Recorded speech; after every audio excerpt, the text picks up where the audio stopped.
Алматы технологиялық университеті. Факультет тағам технологиялар. Кафедра тағамдық биотехнология. Курстың атауы дәрілік формалар технологиясы. Дәріс оқитын Желдібаева Айнұр Амангелдиевна. Қауымдастырылған профессор, химия ғылымдарының кандидаты.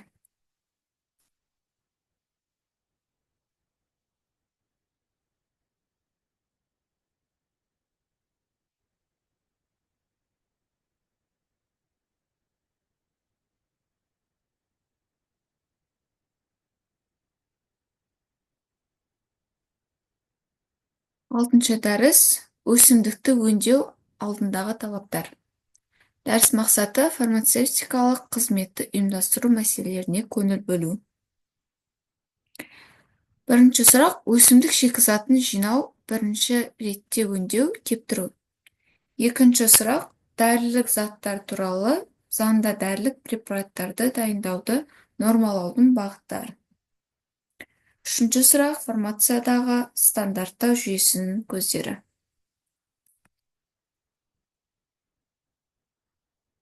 Өсімдік шикізатын жинау. Бірінші ретте өңдеу, кептіру. Өсімдік шикізатын жинау уақыты ол негізгі әсер етуші заттар мөлшерінің ең көп болу мерзіміне негізделген. Ол үшін алдымен сол қажетті заттың мөлшерін өсімдік шикізатынан анықтау жұмыстарын жүргізу керек. Егер өсімдік онтогенезінде 3 уақыт болса, сонда негізгі заттың қай мерзімде ең көп болатынын анықтайды. Тек содан кейін жинауға рұқсат беріледі.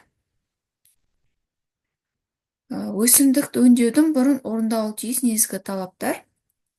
Бірінші мақсатын анықтау. Өңдеу қандай мақсатта жүргізілетінін анықтау. Екінші, өсімдіктің жағдайын бағалау. Яғни өсімдіктің денсаулығын, даму сатысын және сыртқы ортаның жағдайын тексеру. Үшінші, қолданылатын заттарды таңдау. Олы химиялық заттар, биологиялық препараттар, немесе органикалық тыңайтқыштар сияқты өңдеу құралдарын дұрыс таңдау. Дозаны және концентрацияны сақтау. Өсімдікке зиян келтірмеу үшін қолдану нормаларын қатаң сақтау. Бесінші, жеке қорғаныс құралдарын қолдану.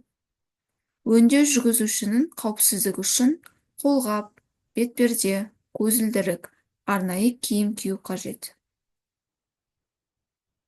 Ауа райын ескеру. Желсіз, бұлтты немесе күннің салқын мезгілінде өңдеу ұсынылады.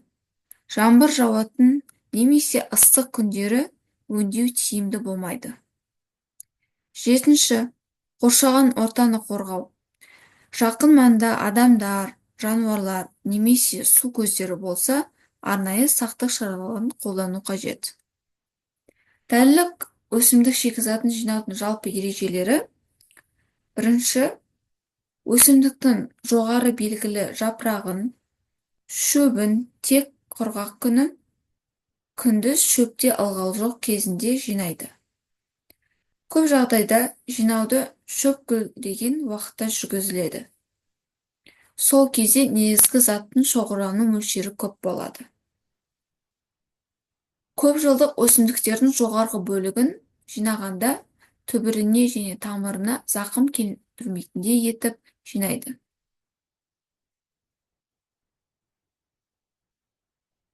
Үшінші, жоғарғы бөліктің бұтақтары қатайып кеткен жер болса, онда ол бұтақ қартайған, оны жинамайды. Кептірудің жалпы ережелері. Бірінші, эфир майлары бар шикізат 25-30 градуста кептіріледі.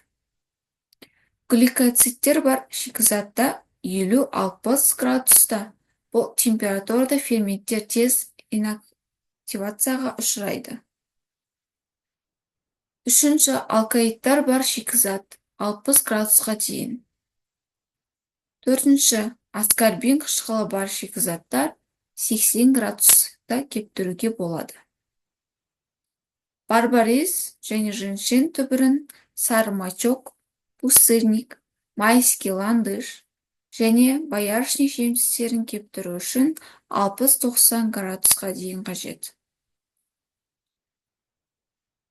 Алтыншы, жандақ шөбін 45-50 градусқа дейін асты үстін аударып отырып кептіру керек.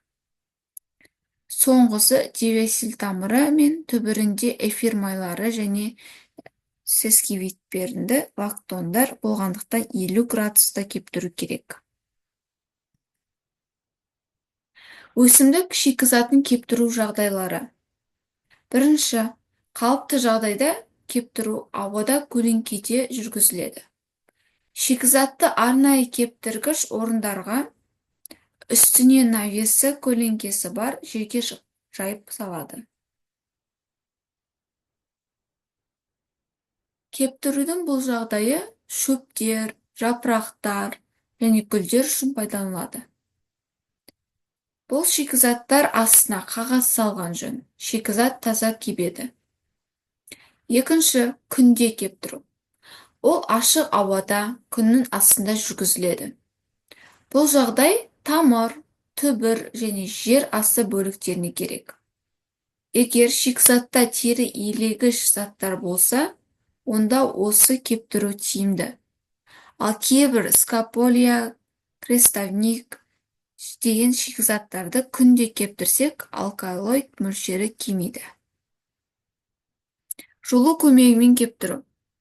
Өсімдік шикізатын белгілі интервалда кез келген ауа райында кептіруге болады.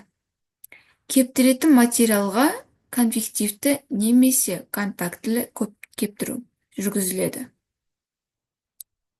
Конвективті кептіру кезінде материалды алдын ала жылу ауасы бар кептіргіш арқылы өтеді.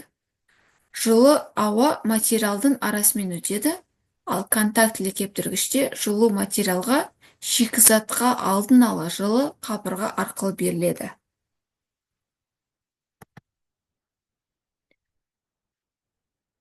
Өсімдіктің залалдануы. Бірінші дәрежеде 1 килограмм шикізатта 20 клешке дейін немесе 5 насекомый болады.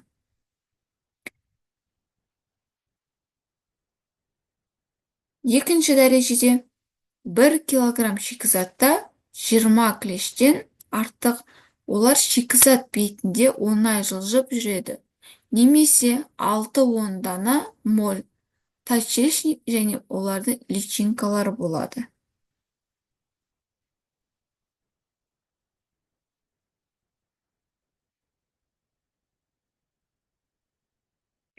Үшінші дәрежеде шикізаттың бетінде клештері киіз тәрізді тор тоқыған немесе 10 данадан көп насекомый болады. Температура және экстракция мерзімі.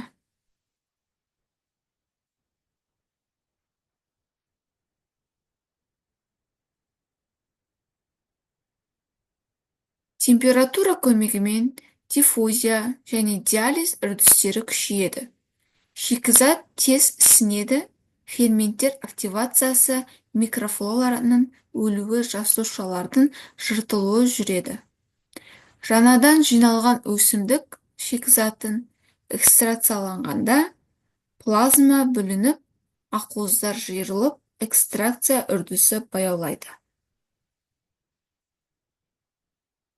Экстракция кезінде ерітіндіге биологиялық белсенді заттардан басқа балластты заттарды өтеді.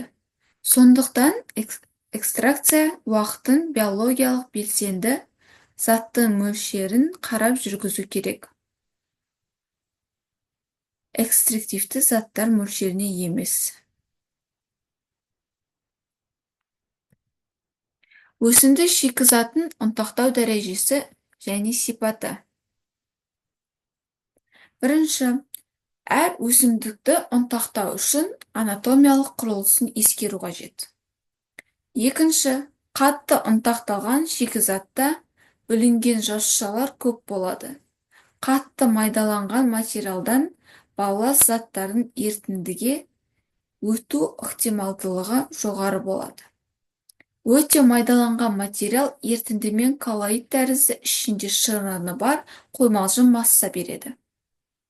Үшінші, сондықтан мөлшері жапырақ, гүл, шөп үшін 3 және 5 мм. Тамыр, қабық және бұтақ үшін 1-3. Жеміс және тұқым 0,3 пен 0,5 арасы. Төртінші, жалпы коллоидты ісінгіш заттар бар материалды тамыр, шөп кескішпен ұнтақтау керек. Бесінші, тері ирегіш заттар бар материалдарды көлденең кесетін веретен тәрізді кескіші бар аппаратураны пайдалану керек. Алтыншы, көп шикізатты ұнтақтағанда олардың кесілген жерлері тура емес, жыртылған тәрізді болса, онда ашық жасушалар саны көбейіп, экстракция тез жүреді.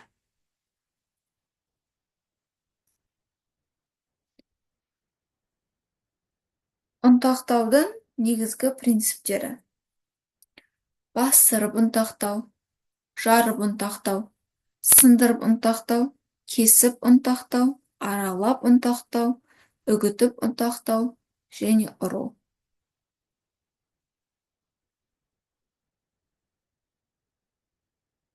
Қорытындылай келе, өсімдікті өңдеу алдындағы талаптар өсімдік шикізатының сапасы мен қауіпсіздігін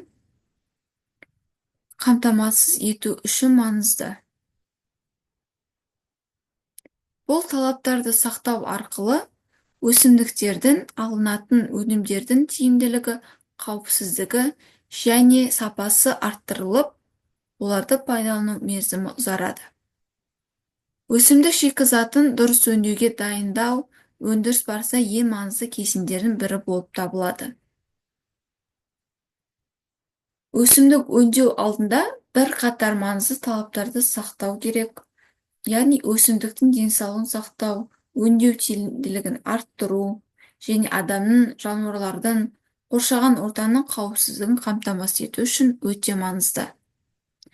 Өңдеу мақсаты мен әдісіне қарай дұрыс препарат таңдау, ауа райы жағдайларын ескеріп, және жеке қорғаныс құралдарын пайдалану және құрал-жабдықтарды дұрыс дайындау сапалы әрі қауіпсіз агротехнологиялық шаралардың негізі болып табылады. Өсімдіктерді өңдеуге дайындық бұл жай ғана алдын ала шаралар емес, ол бүкіл агротехникалық процестің тиімділігін айқындайтын маңызды кезең. Дайындық барысында өсімдік жағдайына мұқият назар аударып, қолданылатын құралдардың қауіпсіздігі мен сапасын тексеру арқылы ауруларды, зиянкестерін және күтім қателерін алдын алуға болады. Сонымен қатар агротехникалық ережелер жүйелі